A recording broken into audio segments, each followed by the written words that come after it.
Hello everyone, welcome on crucial chemistry. तो हम लोग आज अपना जीओसी का लास्ट टॉपिक पढ़ने जा रहे हैं, इलेक्ट्रोमेरिक इफ़ेक्ट। देखिए, इलेक्ट्रोमेरिक इफ़ेक्ट पढ़ने से पहले मैं अभी तक आपको कुछ चीज़ें बता देती हूँ। एक सिंपल फॉर्मूला है, अरही अरही, ठीक है। इसको आप लोग अपने दिमाग में रख लीजिए। देखिए, इम्पॉर्टेंट है अरही। आर से तो सबसे पहले रेजोनेंस,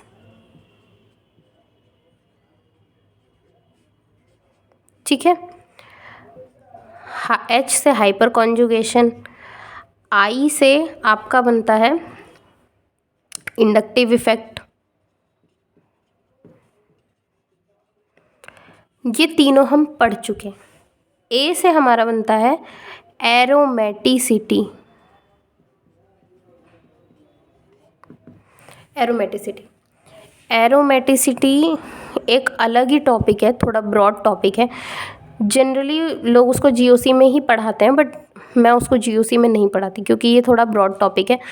हम क्योंकि कंपटीशन की प्रिपरेशन के हिसाब से हम बेसिक्स पढ़ रहे हैं, तो हमारे बेसिक्स भी एकदम ज़रा से नहीं होने चाहिए, अच्छे होने चाहिए। तो एरोमेटिसिटी हम लोग पढ़ेंगे बिल्कुल अलग से।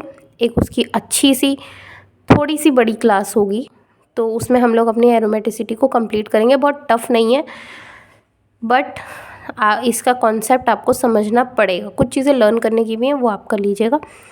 तो अरही में हमने ये 3 पढ़ लिए थे। तो ये जो मैंने आपको फॉर्मूला बताया, ये इनकी प्रियोरिटी के अकॉर्डिंग है। हम जहाँ मतलब सपोज़ हमने कोई मॉलिक्यूल ले लिया, उस मॉलिक्यूल में रेजोनेंस भी है, हाइपर कॉन्जुगेशन भी है, इंडक्टिव इफेक्ट भी है। अभी आप एरोमेटिसिटी को भूल जाइए क्योंकि मैंने पढ़ाई नहीं, तो मैं उसकी बात नहीं कर रही हूँ। अदरवाइज़ सबसे ज़्यादा प्रियोरिटी इसी की होती है, ठीक है। तो हमने कोई मॉलिक्यूल ले लिया, उसमें आपका रेजोनेंस भी लग रहा है, हाइपर कॉन्जुगेशन भी और इंडक्टिव इफेक्ट भी। तो हम सबसे पहले चेक करेंगे रेजोनेंस। या हम कोई सा भी मॉलिक्यूल XYZ ले लिए, उसमें सबसे पहले हम देखेंगे कहीं रेजोनेंस तो नहीं है। अगर रेजोनेंस है, तब हम उसको रेजोनेंस के अकॉर्डिंग सॉल्व करेंगे। उसकी जो हम स्टेबिलिटी का ऑर्डर, एसिडिटी का ऑर्डर, बेसिसिटी का ऑर्डर, कुछ भी ऑर्डर पूछता है ना, तो वो ऑर्डर हम कैसे फिर रेजोनेंस के अकॉर्डिंग सॉल्व कर। अगर उसमें जैसे हमने 4 ऑप्शन दे दिए, कुछ भी इनमें से किसी में रेजोनेंस, तो सपोज़ ये वाला मॉलिक्यूल रेजोनेंस, ये 4 ऑप्शन है ABCD। सपोज़ डी वाला मॉलिक्यूल रेजोनेंस शो कर रहा है, तो सबसे ज़्यादा प्रियोरिटी किसकी हो गई? डी वाले की। फिर हम देखते हैं सी को। सी में हमने क्या देखा? हाइपर कॉन्जुगेशन शो कर रहा है, फिर प्रियोरिटी हो गई सी की। अब सपोज़ बी भी हाइपर कॉन्जुगेशन शो कर रहा है, तब हम इसमें फिर हम हाइपर कॉन्जुगेशन का रूल लगाएंगे कि इसके 9 हाइपर कॉन्जुगेटिव स्ट्रक्चर है तो ये स्टेबल है, इसके 6 हाइपर कॉन्जुगेटिव स्ट्रक्चर है तो फिर बी है। और उसके बाद सपोज़ ये इंडक्टिव इफेक्ट ए वाला शो कर रहा है तो फिर ए। इस तरह से हम ऑर्डर लगाएंगे, ठीक है।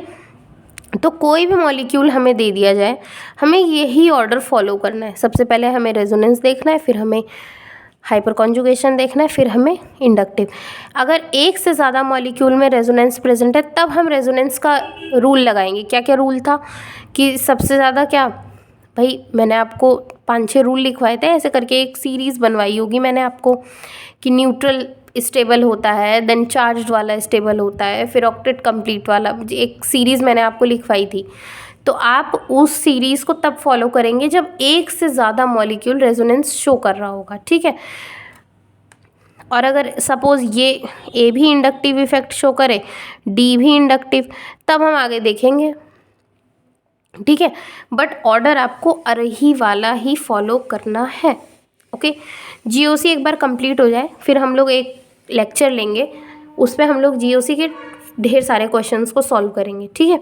तो हम पढ़ते हैं अब अपना इलेक्ट्रोमेरिक इफेक्ट। देखिए, अभी तक हम जितने भी इफेक्ट पढ़ रहे थे वो सबके सब क्या थे? इंट्रामोलिक्यूलर। बट इलेक्ट्रोमेरिक इफेक्ट कैसा है? Intermolecular effect. इंटरमोलिक्यूलर मतलब कि ये 2 मॉलिक्यूल में होगा, इंट्रा मतलब एक ही मॉलिक्यूल में होता था, बट इंट्रा मतलब कि कम से कम 2 मॉलिक्यूल में तो होगा ही होगा। ठीक है, दूसरा पॉइंट कि ये टेम्पोरेरी इफेक्ट होता है। ठीक है, ये एक टेम्पोरेरी, परमानेंट नहीं है, टेम्पोरेरी इफेक्ट है। ठीक, इसमें होता क्या है, इसमें पाई इलेक्ट्रॉन का डिस्प्लेसमेंट होता है। Pi electron displacement occur from substrate, नहीं, अकर फ्रॉम मत लिखिए, occur between substrate and reagent.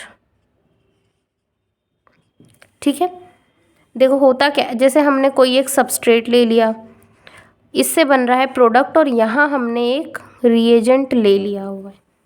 Arrow के ऊपर जो भी कुछ हम लेते हैं उसको रिएजेंट ही तो बोलते हैं। हमने रिएजेंट ले लिया। अब अगर पाई इलेक्ट्रॉन सबस्ट्रेट से रिएजेंट के पास जा रहे हैं, तब हम क्या बोलेंगे, प्लस ई इफेक्ट, मतलब प्लस इलेक्ट्रोमेरिक इफेक्ट। अगर रिएजेंट से पाई इलेक्ट्रॉन सबस्ट्रेट की तरफ जा रहे हैं, तब हम क्या बोलेंगे, इसको माइनस ई इफेक्ट। समझ पा रहे हो प्लस ई इफेक्ट और माइनस ई इफेक्ट क्या होता है। सबस्ट्रेट से रिएजेंट के पास देखो सबस्ट्रेट से इलेक्ट्रॉन दूर जा रहा है तो प्लस ई, सबस्ट्रेट के इलेक्ट्रॉन पास आ रहा है तो माइनस ही। सो सिंपल, सिर्फ सबस्ट्रेट को फोकस करिए, रिएजेंट वगैरह छोड़िए, सिर्फ सबस्ट्रेट को फोकस करो। इलेक्ट्रॉन दूर जा रहा है भाई, जब इलेक्ट्रॉन दूर जाएगा तो डेल पॉजिटिव चार्ज आएगा, इसलिए ये प्लस ही। इलेक्ट्रॉन पास आ रहा है तो जब पास आएगा तो डेल नेगेटिव चार्ज आएगा, इसलिए माइनस ही। तो सबस्ट्रेट को फोकस करिए आप लोग। ठीक, तो हमने क्या देखा कि इलेक्ट्रोमेरिक इफेक्ट जो है या ई इफेक्ट जो है 2 टाइप का होता है, एक तो प्लस ई और दूसरा माइनस ई। ठीक, हमने ये देखा था कि सबस्ट्रेट से बन रहा था प्रोडक्ट, यहाँ हमने कोई रिएजेंट ले लिया था, और यहाँ पे भी सबस्ट्रेट से बन रहा था प्रोडक्ट, और हमने यहाँ पे कोई रिएजेंट लिया हुआ था। ठीक है, minus E effect, plus E effect में हमने देखा कि पाई इलेक्ट्रॉन सबस्ट्रेट से रिएजेंट को शिफ्ट हो रहे हैं, और माइनस ई इफेक्ट में हमने देखा कि पाई इलेक्ट्रॉन रिएजेंट से सबस्ट्रेट में शिफ्ट हो रहे। इतना समझ में हम अभी तक समझे हैं। ठीक है, अब देखिए, जब इलेक्ट्रॉन सबस्ट्रेट से रिएजेंट पे जाएंगे तो इसका मतलब सबस्ट्रेट कैसा होगा, इलेक्ट्रॉन रिच होगा। ठीक, इलेक्ट्रॉन रिच होगा तो ये कैसा बिहेव करेगा, एज अ न्यूक्लियोफाइल, और आपका रिएजेंट कैसा बिहेव करेगा, एज इलेक्ट्रोफाइल। ठीक, और यहाँ पे सबस्ट्रेट इलेक्ट्रॉन रिएजेंट से ले रहा है, तो सबस्ट्रेट क्या हो गया, इलेक्ट्रॉन नहीं, इसको क्या बोलेंगे, रिच है, पुअर, तो इलेक्ट्रॉन की डेफिशिएंसी होगी यहाँ पे। ठीक है, तो इलेक्ट्रॉन की कमी है, तो इसको आप लोग लिख लीजिए, डेफिशिएंसी लिखो, तो इलेक्ट्रॉन की डेफिशिएंसी होगी यहाँ पे। ठीक है, सबस्ट्रेट के पास, तो सबस्ट्रेट कैसा बिहेव करेगा, इलेक्ट्रोफाइल। रिएजेंट इलेक्ट्रॉन रिच है, तो ये कैसे रिएजेंट बिहेव करेगा, यहाँ पे न्यूक्लियोफाइल। समझ पा रहे हैं, इस बात को आप लोग डिटेल में नोट कर लीजिए। बाद में रिवीजन के टाइम पे ये नहीं होना चाहिए कि भैया ये हमने क्या लिखा है, इलेक्ट्रॉन रिच क्या है, न्यूक्लियोफाइल का है ना। तो डिटेल में वर्ड्स में इसको लिख लो, इम्पॉर्टेंट है। तो यही इतना ही आपका इलेक्ट्रोमेरिक इफ़ेक्ट होता है, बट इसकी एप्लीकेशंस इम्पॉर्टेंट हैं। तो आप लोग एक सब हेडिंग उसमें बनाएंगे, छोटी सी आप लोग हेडिंग बनाएंगे और लिखेंगे क्या,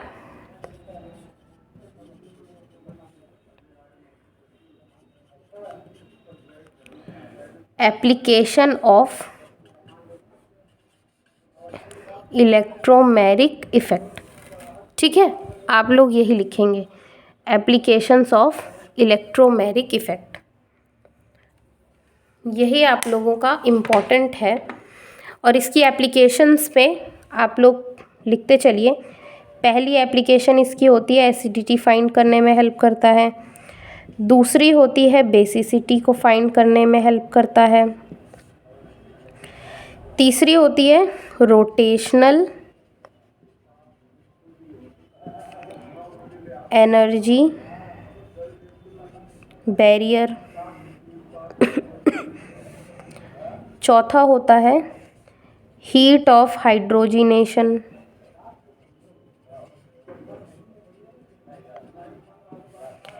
पांचवा होता है रेजोनेंस एनर्जी।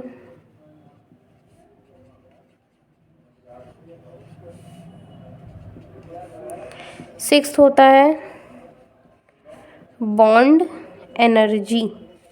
ठीक, ये इसकी 6 बहुत इम्पॉर्टेंट एप्लीकेशंस हैं। अब हम एक एक करके इसकी एप्लीकेशंस को पढ़ेंगे। ठीक, तो चलिए, इसकी पहली एप्लीकेशन है एसिडिटी, मतलब एसिडिटी को फाइंड करने में ये मदद करता है। अब आप एक चीज़ जान जाइए कि एसिड क्या होता है। पहले तो भाई हमें यही पता होना चाहिए। तो एसिड क्या होता है? जो H+ आयन को ईजिली डोनेट कर सके। ठीक, देखो, जो H+ आयन को ईजिली डोनेट करेगा वो होगा क्या? Strong acid. ठीक है, जो H+ आयन को H+ नॉट डोनेट ईजीली, जो ईजीली डोनेट ना करे वो क्या होगा? Weak acid.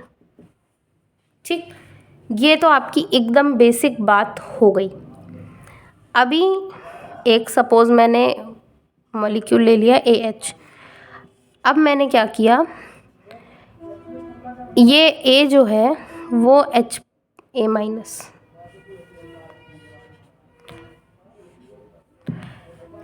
A ने H+ को डोनेट कर दिया और ये बन गया A-। ठीक, ये जो A- है इसको हम लोग बोलते हैं कॉन्जुगेट बेस। तो AH का कॉन्जुगेट बेस क्या है? A-। ठीक, अब H+ ईजीली डोनेट होगा या नहीं होगा ये कम्प्लीटली डिपेंड करता है इसकी स्टेबिलिटी पे, कि A- जितना ज़्यादा स्टेबल होगा उतना जल्दी ये H+ डोनेट करेगा और उतना ही अच्छा ये स्ट्रॉन्ग एसिड होगा। ठीक है, ये तो आपकी हो गई बेसिक बात। हम बेसिक्स ऑफ केमिस्ट्री पढ़ रहे हैं तो बेसिक ही बातें इसमें होने वाली हैं। अब चलिए, एसिडिटी क्या होती है? Acidity is directly proportional to stability of A-। क्या है आपका? Conjugate base. तो यहाँ पे A- मत लिखिए क्योंकि आप लोग थोड़ा नोट्स बना रहे हैं, तो अच्छे से कॉन्जुगेट बेस, और पूरा लिखना बाद में भूल जाओगे जब आप 1 महीने बाद या जब एग्ज़ाम कोई फॉर्म आएगा, कोई एग्ज़ाम दोगे, आप लोग बेसिक्स रिवाइज करोगे, जब भी पता लगे आप लोग भूल जाओ ये भैया CB क्या लिखा था हमने। ठीक है, तो इस वजह से इसको कॉन्जुगेट बेस पूरा लिखना। फिर यहाँ पे एसिडिटी डायरेक्टली प्रोपोर्शनल होती है हाइड्रोजन आयन कंसंट्रेशन पे। ठीक, एसिडिटी डायरेक्टली प्रोपोर्शनल होती है Ka वैल्यू के। Ka वैल्यू के, के को तो तुम लोग बड़ा ही लिख लो थोड़ा, Ka के। ठीक, और ये यहाँ तो डायरेक्टली प्रोपोर्शनल वाला सिस्टम था, बट एसिडिटी इनडायरेक्टली प्रोपोर्शनल होती है किसके? pKa। देखो, जैसे हम लोग pH लिखते हैं ना, वैसे ही POH लिखते हैं, वैसे ही हम लोग pKa लिखते हैं। आगे हम लोग पढ़ेंगे तो ये सब चीज़ें आएंगी फिजिकल केमिस्ट्री में, बट अभी हमारा पहला ही चैप्टर है GOC। तो आप लोग थोड़ा सा धैर्य बनाए रखें भैया, पेशेंस बना के रखें। मैं आपसे बता रही हूँ, जब आपका ये बेसिक्स ऑफ केमिस्ट्री पूरा कोर्स कंप्लीट होगा तो आप लोग केमिस्ट्री के बेसिक्स के मास्टर हो जाओगे। आप लोगों को बहुत अच्छे से सारे बेसिक्स क्लियर होंगे, फिर आपको ये सारी टर्मिनोलॉजी भी क्लियर हो जाएगी। ठीक है, बट अभी फिज़िकल हमने स्टार्ट नहीं किया, धीरे धीरे स्टार्ट करेंगे। बट आप लोग बेसिक्स अच्छे से पढ़ते रहिए, इसके क्वेश्चंस आप लोग अच्छे से लगाते रहिए।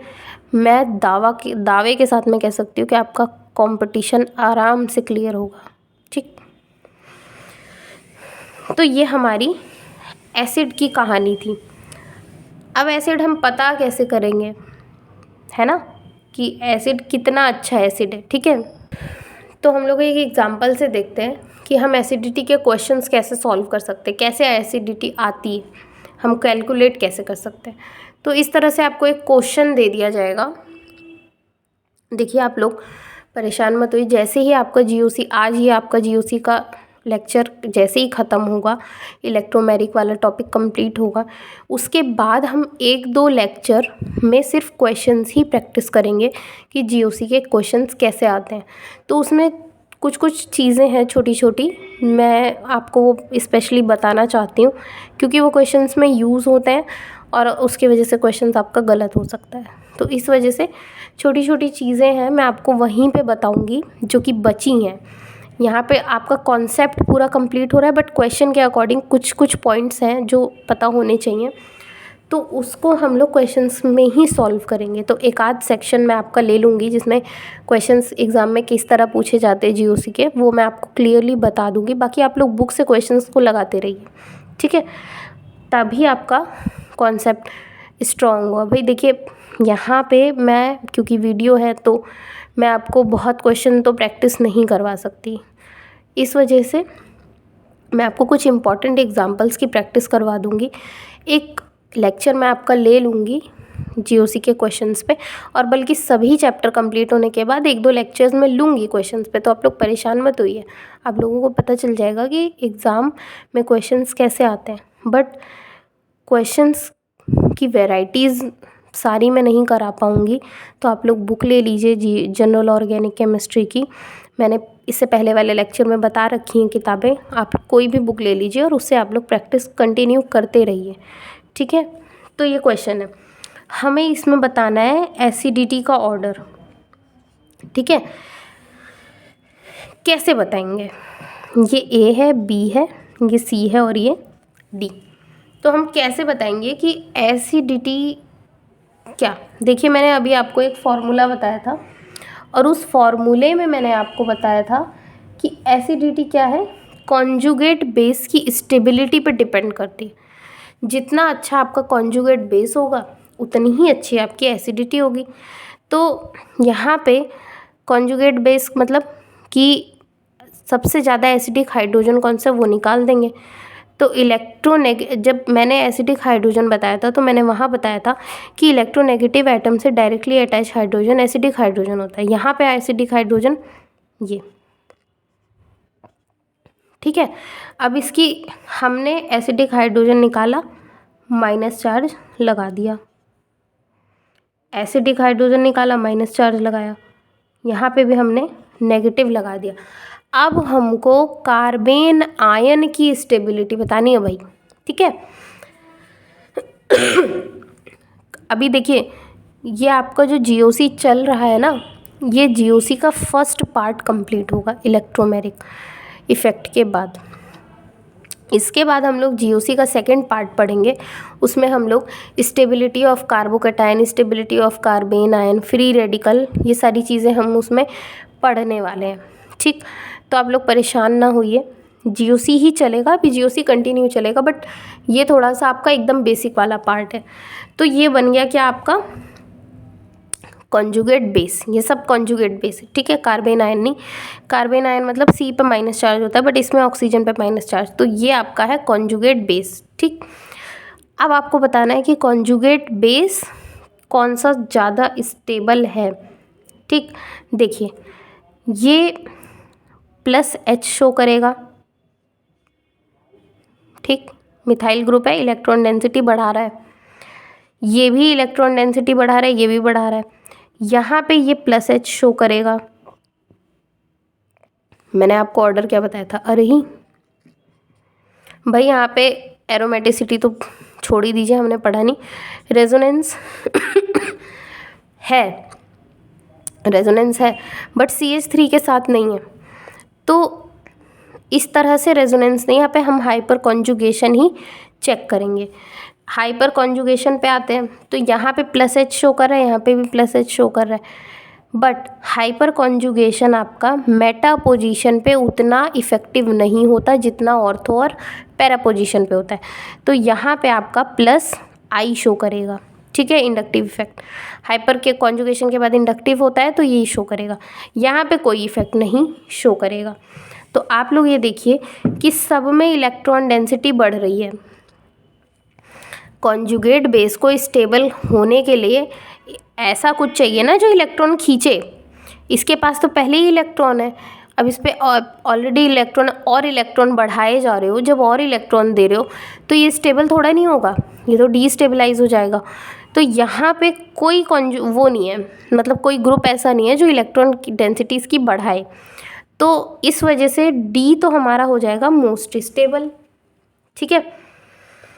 इलेक्ट्रॉन डेंसिटी नहीं बढ़ रही, ना घट रही है ना बढ़ रही है, भाई घट नहीं रही तो कम से कम बढ़ भी तो नहीं रही, तो इस वजह से डी हमारा स्टेबल। अरही की जो मैंने बात आपसे की थी, हाइपर कॉन्जुगेशन से यहाँ पे भी इलेक्ट्रॉन डेंसिटी बढ़ रही है, यहाँ से भी बढ़ रही है। अब आप देख सकते हैं कि hyper conjugation is more effective than inductive effect, therefore inductive effect less increase electron density on conjugate base. कि यहाँ पे प्लस आई इफेक्ट जो शो हो रहा है ये इलेक्ट्रॉन डेंसिटी बढ़ा तो रहा है पर इन दोनों के कंपेयर थोड़ी कम बढ़ा रहा है, तो बी इसके बाद यहाँ पे। अब हाइपर कॉन्जुगेशन डिस्टेंस डिपेंडेंट होता है, ठीक है, distance dependent. Hyper conjugation work up to, अरे इंडक्टिव इफेक्ट डिस्टेंस डिपेंडेंट होता है और हाइपर कॉन्जुगेशन तो हाइपर कॉन्जुगेशन भी आपका यहाँ पे, क्योंकि ये कार्बन क्लोज है O- के पास में है तो सबसे ज़्यादा हाइपर कॉन्जुगेशन यहाँ लगेगा। ये थोड़ा दूर है तो थोड़ा कम लगाएगा, तो यहाँ C होगा, फिर लास्ट में आपका A। यही आपका एसिडिटी का ऑर्डर हो गया। इस तरह के क्वेश्चन एग्ज़ाम में आते हैं, ये आपका एसिडिटी का एक ऑर्डर हो गया। ठीक समझ पा रहे हैं? एक एग्जाम्पल हम लोग और कर लेते हैं, एसिडिटी है, एक एग्जाम्पल और। तो ये एक और आपका एग्जाम्पल है। ऐसा इन्होंने ABCD 4 ऑप्शन दे दिए, कोई क्वेश्चन दे दिया, इसमें पूछ लिया एसिडिटी का ऑर्डर बताइए। ठीक, तो कैसे हम बताएंगे? देखिए हमने क्या लिखा था कि acidity is directly proportional to conjugate base. तो ये आपका हाइड्रोजन है, यहाँ पे भी एसिडिक हाइड्रोजन, यहाँ पे भी एसिडिक हाइड्रोजन, यहाँ पे भी, ये सब जगह आपका एसिडिक हाइड्रोजन प्रेजेंट है। तो सबसे पहला काम तो एसिडिक हाइड्रोजन निकाल लो। आप लोग देखिए जब अपने कॉपी में लिखिएगा तो इसी को, एग्जाम्पल को वापस से नीचे स्ट्रक्चर बना के O- लिखना। मेरे पास ऑप्शन है इसलिए मैं इरेज कर देती हूँ, ठीक है। तो हमने O- लिख लिया। अब इसकी स्टेबिलिटी की हमको चेक करना है, बस जो इसकी स्टेबिलिटी है वही एसिडिटी की स्टेबिलिटी हो जाएगी। तो इसकी स्टेबिलिटी कैसे? NO2 आप लोग मीज़ोमेरिक का ऑर्डर पढ़ के देखिए, जो मैंने अरही बताया है ना, R मतलब रेजोनेंस या फिर मीज़ोमेरिक भी इसी में आप लोग समझ लीजिए। या तो आप लोग लिखिए R फिर /M फिर ही, ये ऑर्डर भी आप लोग लिख सकते हैं, बट R से अंडरस्टूड आप लोग कर लीजिए M। एक अलग से M लगाओगे फालतू में याद करोगे, तो अरही आप, ठीक है, ये याद करो। तो अरही की बात हो रही है यहाँ पे। अरही में आप लोग देखिए कि R मतलब रेजोनेंस या मीज़ोमेरिक, NO2 जो है वो आपका -M इफेक्ट शो करता है, यहाँ पे भी -M इफेक्ट शो करता है, बट मीज़ोमेरिक इफेक्ट मेटा पोजीशन पे उतना अच्छा वर्क नहीं करता। तो यहाँ पे ये क्या शो करेगा? NO2 -I effect. समझ पा रहे हो? अब देखो -M -I -M, यहाँ कुछ नहीं है, तो -M मतलब इलेक्ट्रॉन खींचे जा रहे हैं। समझ पा रहे हो? ये तीनों जगह से इलेक्ट्रॉन खींच रहे हैं, मतलब कहीं ना कहीं इसकी इलेक्ट्रॉन डेंसिटी को स्टेबलाइज कर रहे हैं ना। तो सबसे कम स्टेबल तो आपका D हो जाएगा, क्योंकि यहाँ इलेक्ट्रॉन लेने वाला ही कोई नहीं है। तो सबसे कम स्टेबल आपका क्या हो गया? D। एक ऑर्डर मैं आपको बता रही हूँ, जनरल ऑर्डर, फिर अभी हम देखेंगे कि ये वैसा है ही नहीं, क्वेश्चन बहुत ट्रिकी है। तो ये सबसे कम आपका डी। उसके बाद आई। आई क्यों? क्योंकि सबसे कम इलेक्ट्रॉन खींचेगा, इसकी पावर बहुत कम है, तो बी यहाँ होना चाहिए। समझे? अब यहाँ पे अगर आप लोग देखें तो एम, माइनस एम यहाँ पे अच्छा है, तो सबसे ज़्यादा ए, देन उसके बाद सी, यही होना चाहिए। यही ऑर्डर आपका होना चाहिए, बट ये ऑर्डर गलत है। ये ऑर्डर आपका गलत है भाई, ठीक है। गलत कैसे है? देखिए, हाइड्रोजन बॉन्डिंग एक टर्म आती है, हाइड्रोजन बॉन्डिंग। इसमें क्या होता है? देखिए, आपने अभी तक की नॉलेज के हिसाब से ये क्वेश्चन तो सही कर दिया, बट ये क्वेश्चन इतनी ही नॉलेज में सॉल्व नहीं होगा, क्योंकि ये क्वेश्चन गलत है। कैसे? हाइड्रोजन बॉन्डिंग का आपने नाम सुना होगा। उसमें क्या होता है कि हाइड्रोजन कोई भी इलेक्ट्रोनेगेटिव एटम के साथ, चाहे वो नाइट्रोजन हो, ऑक्सीजन हो, या फिर क्लोरीन हो, नहीं मतलब फ्लोरीन हो, इन सब के साथ हाइड्रोजन बॉन्डिंग कर लेता है। मतलब एक हाइड्रोजन बॉन्डिंग, कोई बॉन्ड नहीं बनता, हाइड्रोजन पे प्लस रहता है, इलेक्ट्रोनेगेटिव पे एक तरीके से समझो माइनस चार्ज, तो ये प्लस माइनस एक अट्रैक्शन हो जाता है। तो यहाँ पे आपका नाइट्रोजन है, यहाँ पे हाइड्रोजन पहले आपका प्रेजेंट था, बट ये हाइड्रोजन जब निकलता है, मतलब इस तरह से हाइड्रोजन होगा, तो होता क्या है कि ये नाइट्रोजन जो है वो हाइड्रोजन से हाइड्रोजन बॉन्डिंग कर लेता है। और हाइड्रोजन, देखो अच्छा एसिड क्या होता है जो एसिडिक हाइड्रोजन को आसानी से दे दे, बट क्योंकि यहाँ पे हाइड्रोजन बॉन्डिंग हो जाती है, इस वजह से ये हाइड्रोजन उतना अच्छे से नहीं निकल पाता जितना अच्छे से पहले निकलता है। पहले बहुत अच्छी तरह अगर यहाँ नाइट्रोजन नहीं होता तो अच्छे से निकलता, बट क्योंकि इलेक्ट्रोनेगेटिव एटम के प्रेजेंट होने की वजह से यहाँ हाइड्रोजन बॉन्डिंग हो जाती है, इस वजह से हाइड्रोजन उतने अच्छे से नहीं रिमूव हो पाता, और इस वजह से यहाँ पे आपका ये जो ऑर्डर है, यहाँ ए था ना, ए, तो क्या होता है कि ए पीछे चला आता है और आपका सी आगे चला जाता है। ये वाला जो सी है भाई, माइनस एम ये भी शो कर रहा था, ये अच्छा माइनस एम, सबसे अच्छा माइनस एम शो कर रहा है, ये भी सबसे अच्छा NO2 सबसे अच्छा माइनस एम शो करता है, बट ये पास में था तो इस वजह से ज़्यादा इलेक्ट्रॉन अच्छे से खींच रहा था, तब हमने बोला था ए सबसे अच्छा एसिड होगा, बट क्योंकि हाइड्रोजन बॉन्डिंग हो जा रही है, इस वजह से ए जो है वो सी के बाद में चला जाता है, सी पहले चला आता है। अब ये ऑर्डर आपका करेक्ट ऑर्डर है, क्वेश्चन एग्ज़ाम में पूछा गया है, ठीक है। तो इस तरह से क्वेश्चंस एसिडिटी के आते हैं। अब हम आगे की एप्लीकेशंस पढ़ते हैं इलेक्ट्रोमैग्नेटिक इफेक्ट में अगले लेक्चर्स में। Thank you.